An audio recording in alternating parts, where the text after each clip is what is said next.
Now we will calculate the power consumption for the mixing tank. And यहाँ पर अपन जो power calculation करने जा रहे हैं वो with the help of power number.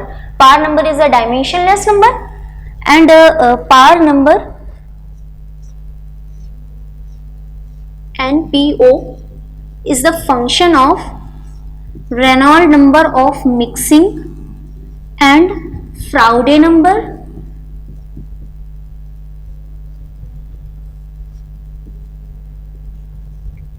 vessel dia to the impeller dia ratio and so on. And अगर यहाँ पर हमें पावर नंबर की वैल्यू पता करनी है तो सबसे पहले मैं अगर बात करूं रेनॉल्ड नंबर ऑफ मिक्सिंग की, तो रेनॉल्ड नंबर ऑफ मिक्सिंग अभी अपने को नहीं पता है कि एग्जैक्टली ये कैसे फाइंड आउट होगा, बट हमें नॉर्मल रेनॉल्ड नंबर की वैल्यू पता है.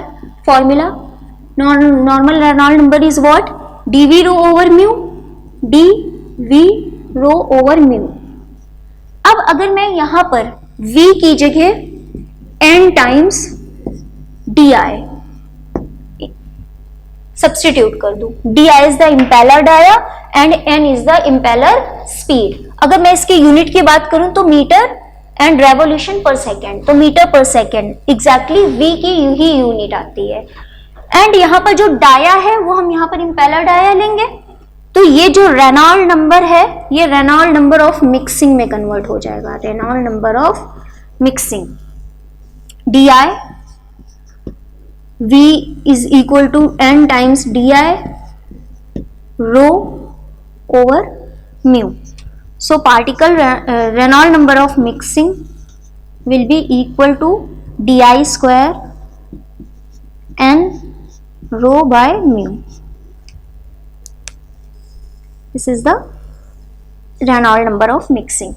Similarly अगर मैं बात करूं कि what is the Faraday number, तो Faraday number के लिए Faraday number, we know that Faraday number is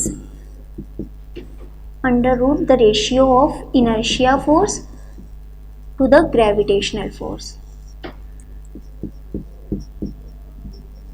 Inertia force ma and this one will be mg.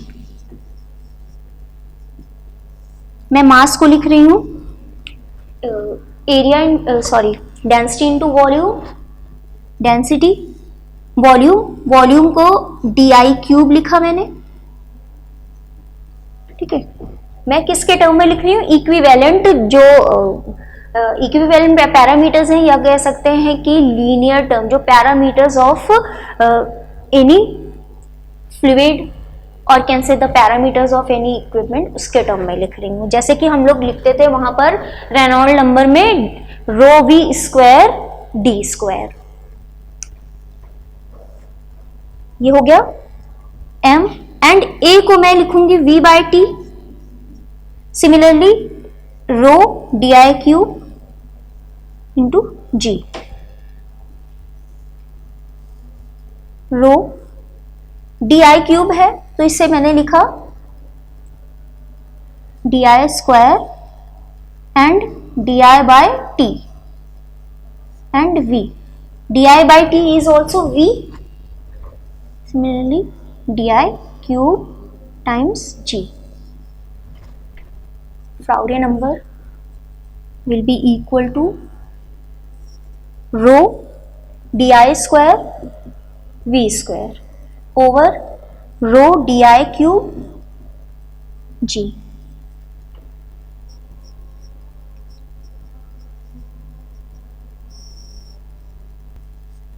Okay, so we can say that power number is the function of di square n over mu and under root n square di over g dv over di and so on. अगर मैं इसे Buckingham pi theorem की help से simplify करूं तो अपने को power number की वैल्यू पावर कंजम्पशन के टर्म में मिल जाएगी. Power number is obtained as with the help of Buckingham pi theorem method. P divided by rho n cube di raised to the power 5. When this one is power number, P is power consumption, P is power consumption, density of mixture,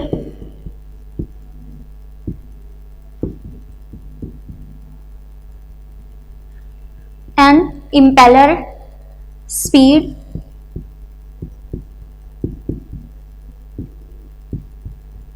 and di is the impeller dia. Impeller dia.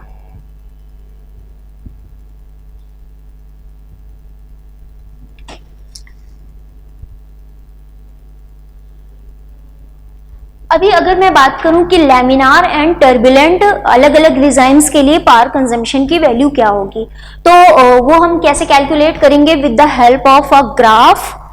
एक graph है, that one is between power number and Reynold number of mixing. और ये एक log log graph है, log log paper पे है, ये आपको याद रखना है. This one is a log log graph. अगर मैं बात करूं if Reynold number of mixing is less than 0.1 and 0.1 से 10 raised to the power 3 तक अपन देख रहे हैं. This one will B laminar regime, this one will be turbulent resign and this one will be transition resign. Okay, अगर मैं इसके graph के behaviour की बात करूं तो सेम जैसा कि हम लोगों ने CD versus particle Reynold number देखा था. ठीक है, यहां पर स्लोप क्या है -1, यहां पर स्लोप -1 से 0 की तरफ टेंड कर रहा है, -1 to 0, एंड टर्बुलेंट रिजाइम में जाके एग्जैक्टली स्लोप 0 हो गया. अब अगर मैं बात करूं सबसे पहले अगर मैं बात करती हूं for turbulent regime power consumption की, for turbulent regime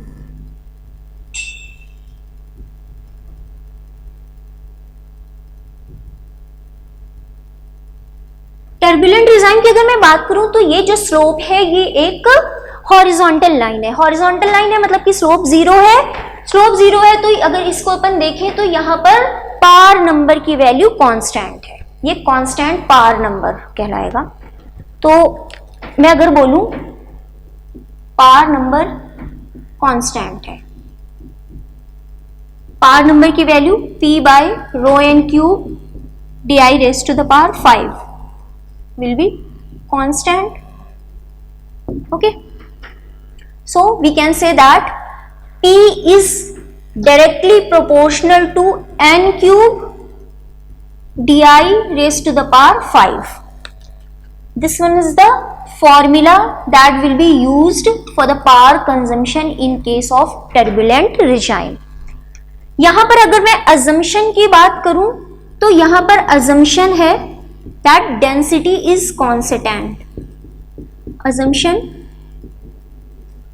density is constant. Okay.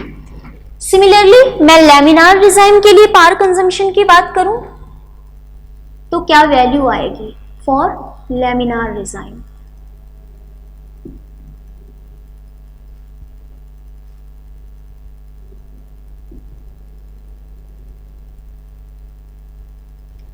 Laminar design में अपन देख रहे हैं कि this one is a line y is equal to mx plus c के फॉर्म में where slope is -1.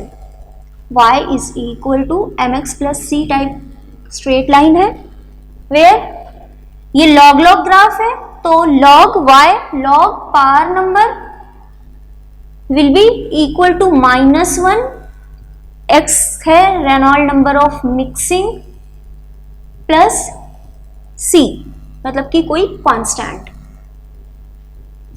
Okay, constant अगर होगा तो वो भी लॉग में होगा।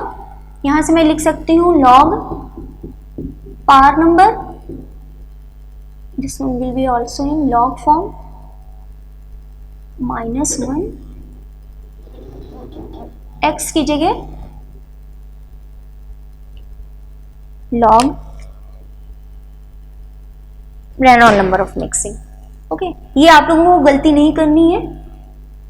Reynold number of mixing raise to the power -1 plus log of log c, यानी log power number log c by Reynold number of mixing. So we can say that power number is directly proportional to the reciprocal of the Reynold number of mixing. ये एक result है जिससे direct question भी solve होता है और direct theoretical question भी आता है। बट अगर अब मैं इसे पावर कंजम्पशन के टर्म में कैसे कैलकुलेट कर सकती हूँ, here power number is inversely proportional to the Reynold number of mixing. Now we will calculate the value of power consumption. Power number is can be written as p by rho n cube di raised to the power 5 is directly proportional to, is inversely proportional to the Reynolds number of mixing. Reynolds number of mixing can be written as di square n rho over mu at constant density and viscosity, density and viscosity. P will be directly proportional to, P will be directly proportional to di cube and n square di cube.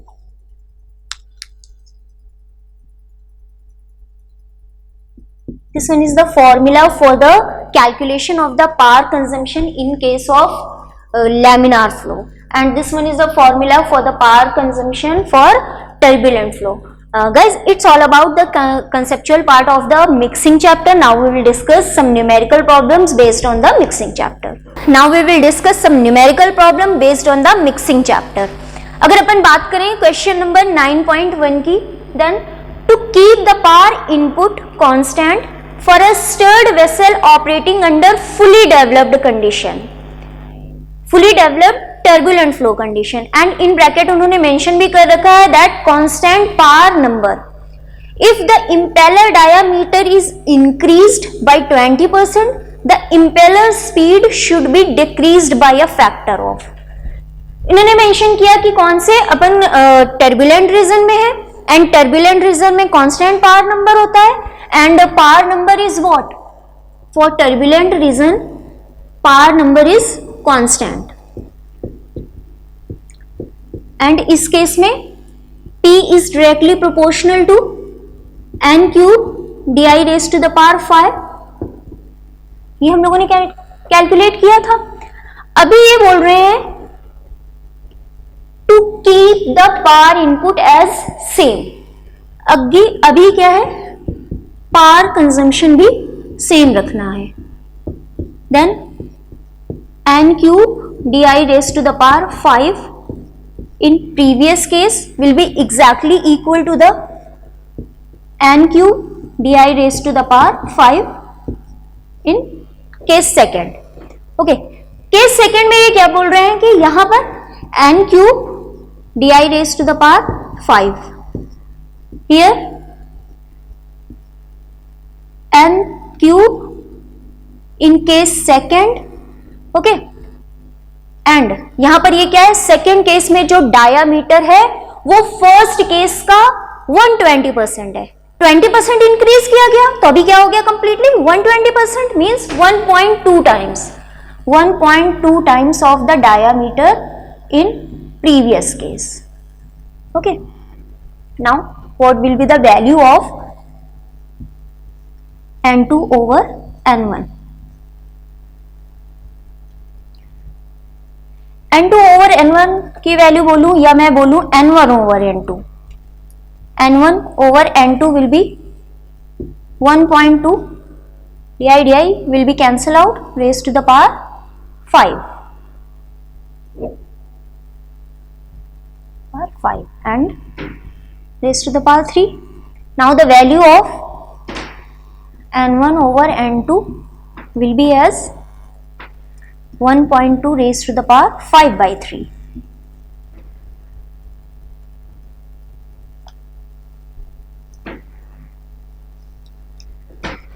So this will be the answer.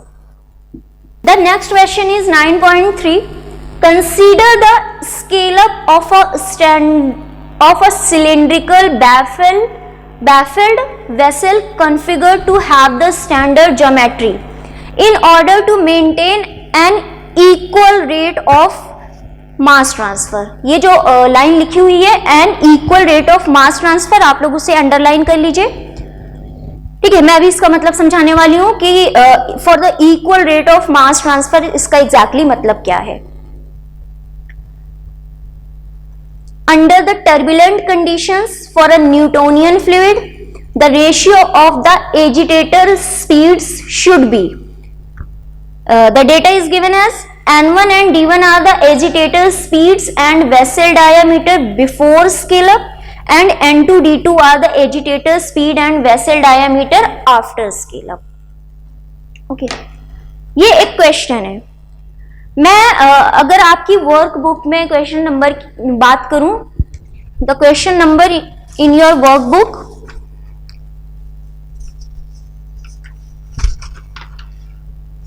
9.8 and 9.9.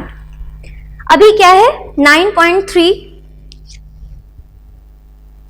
के साथ साथ ही हम लोग discuss करने वाले हैं 9.8 and 9.99.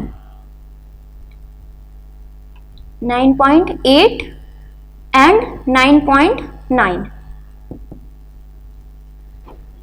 अगर आप ये 9.8 एंड 9.9 को आप वीडियो पॉज करेंगे एंड क्वेश्चन नंबर 9.8 एंड 9.9 दोनों पढ़िए, एंड उसके बाद आपको आपको third question, eighth question and ninth question में कंपैरिजन करना है कि यहां पर डिफरेंस क्या क्या है. ओके, देखा आप लोगों ने देखा कि तीनों क्वेश्चन सेम है, कुछ भी डिफरेंस नहीं है एक्सेप्ट फर्स्ट क्वेश्चन में क्या स्टेटमेंट है. फर्स्ट जो थर्ड क्वेश्चन है उसमें बोल रहे हैं for equal rate of mass transfer, for equal rate of mass transfer.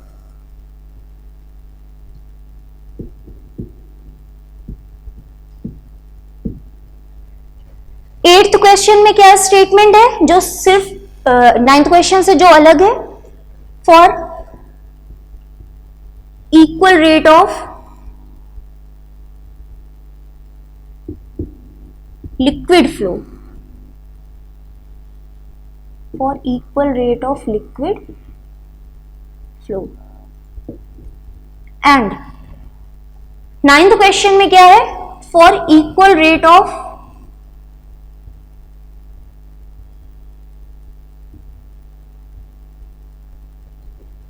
Suspension of solid.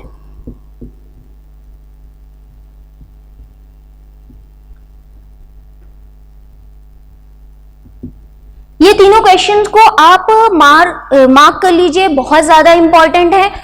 Although लोग कहते हैं कि गेट में question as it is repeat नहीं होते हैं, बट ये एक ऐसा क्वेश्चन है जो एज इट इज 2 बार आया हुआ है 2 मार्क्स में.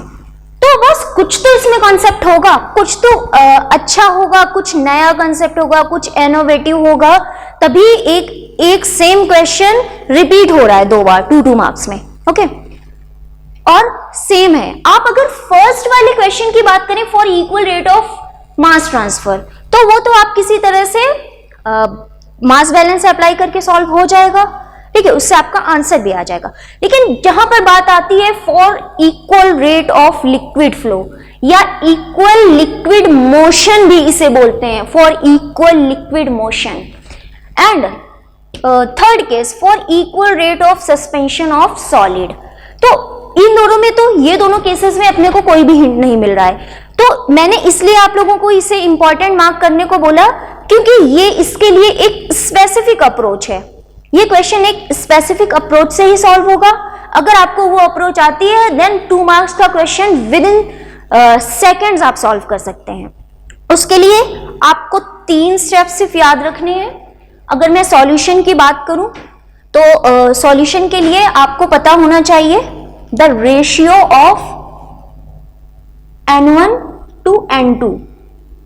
N1 over N2 is R raised to the power N. Okay, आपको एक तो ये फॉर्मूला पता होना चाहिए। अब यहां पर बात आती है कि व्हाट इज R वैल्यू। अगर अपने को एग्जैक्टली N1 over N2 की वैल्यू ही तो कैलकुलेट करनी है, तो वहां पर उसके लिए हमें R पता होना चाहिए एंड N की वैल्यू पता होना चाहिए। तो R जो है यहां पर R is scale up ratio, and R की वैल्यू अपन कैसे कैलकुलेट करेंगे? R is equal to volume after scale up, volume after scale up and volume before scale up.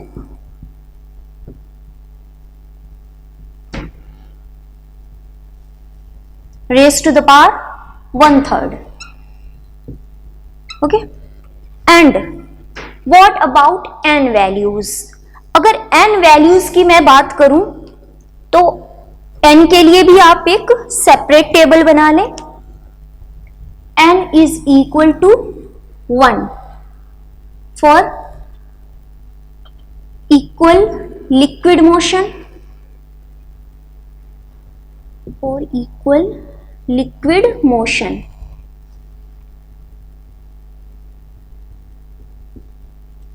N is equal to 2/3 for equal rate of mass transfer,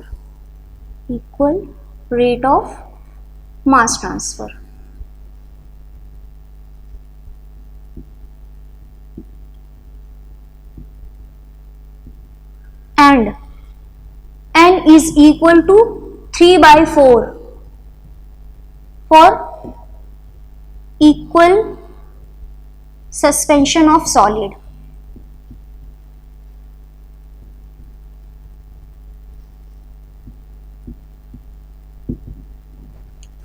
इसे एक box में रख के आप हाईलाइट कर सकते हैं एंड इसे अपनी नोटबुक में मार्क कर लीजिए। ये 3 फॉर्मूलाज तो आपको पता ही होने चाहिए, अदरवाइज आप इस तरह के क्वेश्चन सॉल्व नहीं कर सकते। एक तो न्यूमेरिकल प्रॉब्लम सॉल्व करने में ये फॉर्मूलाज बहुत ज्यादा यूजफुल है, प्लस आपको डायरेक्ट 1 मार्क के थ्योरेटिकल क्वेश्चंस भी इससे बेस्ड आपको पूछे जाने के बहुत ज्यादा चांसेस होते हैं। तो हमने क्या है, पहले R की वैल्यू कैलकुलेट करनी है। अब हम करने जा रहे हैं सॉल्व क्वेश्चन, ठीक है। क्वेश्चन का सॉल्यूशन की अगर मैं बात करूं, first of all we will calculate the value of scale up ratio R volume after scale up, and ये कौन सा सिलिंड्रिकल ज्योमेट्री है और कैसी स्टैंडर्ड ज्योमेट्री है, मींस की diameter and the height of the cylinder both are same. So pi r square h, pi r square h, pi मैं इसे बोल दे रही हूं d1 after d2 and before d1 by 2 square d2 and this one is d1 raised to the power 1/3. This is what? d2 cube over d1 cube raised to the power 1/3. So R is d2 bye d1। यहां से हम लोगों ने R की value calculate कर ली। And या फिर ये कह सकते हैं कि for the standard cylindrical geometry R is always equal to d2 bye d1। Now n1 will be equal to n1 over n2 is equal to R is how much? d2 by d1। and अब हम देखेंगे कि question number 9.3 ये किसका है, ये हमने कर लिया फॉर क्वेश्चन नंबर 9.3। ये अगर 9.3 सॉल्व कर रहे हैं तो ये equal rate of mass transfer का केस है। Equal for equal rate of mass transfer n is equal to 2/3 2/3। So ये आंसर होगा क्वेश्चन नंबर 9.3 का। सिमिलरली अगर मैं बात करूं 9.8 एंड 9 की, 9.8 एंड 9.9। ओके, तो यहां पर n1 over n2 n1 over n2 will be equal to d2 by d1। And यहां n की वैल्यू, यहां पर क्वेश्चन क्या है, for equal rate of liquid motion n की वैल्यू क्या होगी for equal rate of liquid motion 1। So this will be the answer for 9.8। Similarly for 9.9 n1 over n2 will be equal to d2 by d1 raised to the power 3/4। It's all about all these three questions. Now we will discuss the next question.